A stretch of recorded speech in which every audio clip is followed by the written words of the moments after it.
But இவரு திமுகவை விமர்சிக்கும்போது, ஏன் அங்க போய் திமுகவை விமர்சிக்கணும்ன்ற ஒரு கேள்வியும் கேட்கிறாங்க. ரொம்ப முக்கியம். நல்ல கேள்வி. என்னன்னா, அதிகாரத்தில் இருப்பது என்ஆர் காங்கிரஸ், பிஜேபி. ஏற்கனவே அதிகாரத்தில் இருந்த கட்சி திமுக. கொஞ்ச நாளாவே அங்க திமுகக்கு வாய்ப்பு இல்ல. கட்சி இதுவாயிட்டே இருக்கு. இப்போது காங்கிரஸ் ஆட்சி இதுக்கு முன்னாடி இருந்துச்சு. வைத்தியலிங்கத்தினுடைய ஆட்சி.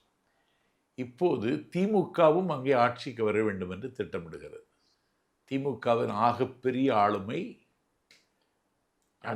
ஜெகத் ரட்சகன். அவர் அங்கே பொறுப்பாளராக போட்டிருக்காங்க.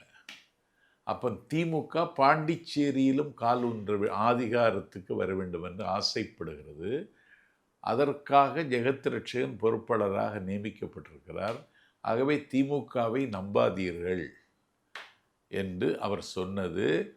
திமுக அப்படி களத்துக்கு வருமானா அதையும் எதிர்கொள்வதற்கு நான் தயாராக இருக்கிறேங்கிறத சிம்பாலிக்காக சொன்னாரே தவிர வெளிப்படையாக சொல்லலையே தவிர சிம்பாலிக்காக சொல்லிட்டார்.